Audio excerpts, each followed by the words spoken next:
Hi there, my name's Richard Waterman. I am the co-founder of TSBOC, the secret business of coaching, with my illustrious colleague to my side. I don't know which way it is, Dr. Chris Joseph. And one of the things we've been looking at is typical problems that coaches have in setting up their coaching business. And one of the ones is proposals, making proposals, selling coaching, if you want to call that in that way. And like, there's all sorts of stuff shows up in this area, but we just want to talk about that briefly with you. Wrong proposal, not making a proposal, that sort of stuff. Chris, what are your thoughts on this one? This is a biggie, right? Yes, it's a massive one, Rich. This might sound ridiculously obvious, but if you don't actually make a proposal to someone, they're not going to work with you. And so often, you get coaches who climb over the first couple of major hurdles, which is that they start speaking with people as opposed to hiding behind their computer screens and just trying to put out content. So that's the first thing. They're speaking to people. Then they end up speaking with the right people. Great. Box one ticked, box two ticked. But then you say, well, okay, have you asked them if they want to work with you longer term? No, I haven't done that yet. When are you going to do that? Okay, well, I'm not sure what to propose. And the reality is a bit like the hot and cold game in the previous video. It's like you just got to go with it, right? And you'll find you'll get rejection, but they're not rejecting you. They're just saying, well, no, this particular proposal is not for me. Okay, so what is for you, right?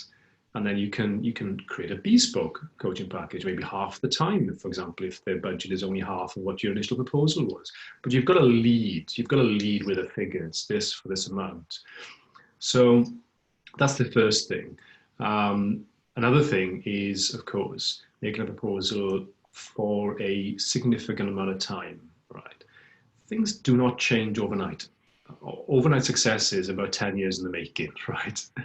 Doesn't mean that you've got to coach with somebody for 10 years. What it means is that you do need a period of months to actually get to see habitual changes in people. That's the reality of it. So to call it anything different, to promise anything different is disingenuous. So my minimum contracts are now 6 months and beyond. Yeah, very occasionally maybe a 4-monther, right?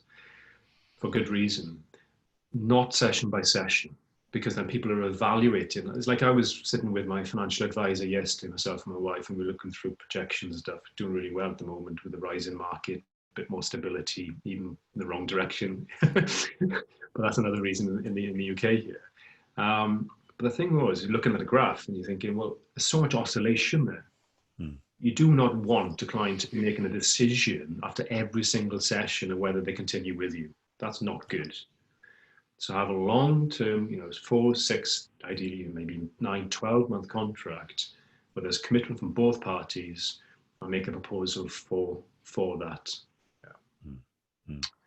Anything else you want to add to that, Rich? Yeah, some really good points there, Chris. I think there's definitely a piece there around, I remember when I first started coaching, and I was very much from that Tony Robbins background as senior trainer, was we very much doing interventions to fix stuff.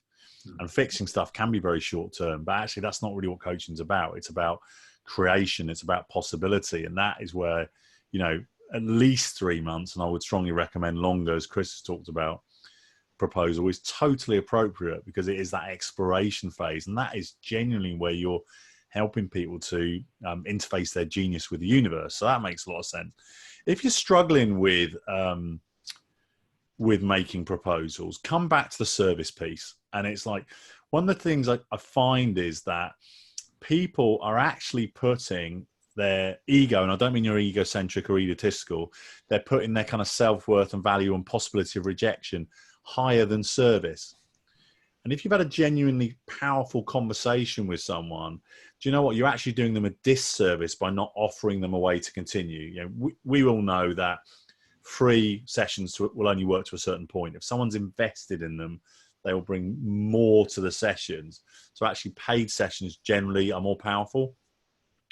So it's putting that kind of ego / I don't want to be rejected, I don't want people to think that I'm sleazy and spammy and salesy. Put it to one side and go, no, would it genuinely serve this person to propose to them? And if the answer is yes, and it will be in a lot of cases, make a proposal, give them the choice. They can either say yes, no, or maybe, whatever it is, but give them the choice to think about, would this serve me?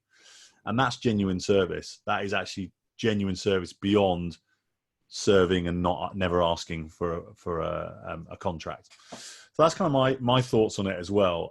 It's a big issue that shows up with newer coaches, and actually got some coaches that are struggling as well. I don't actually think it's the hardest bit of a coaching business. I think when you dig into the service, you'll get there. Leads are probably more of a ongoing work to create qualified high quality leads.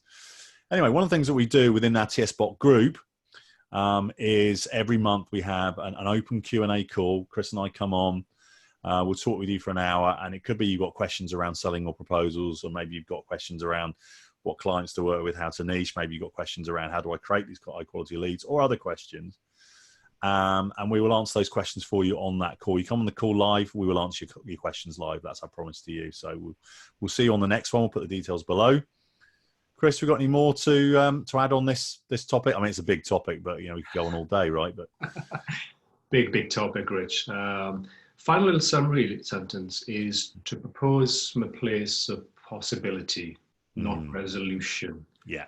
Speaks to what you said about fixing earlier. Don't fix somebody. People don't need fixing anyway, but don't resolve something and then propose. Maybe resolve, then ask an open-ended question, which creates possibility, and then propose from that space. Because people invest in that possibility of what they want to create, and you help them to do it. So.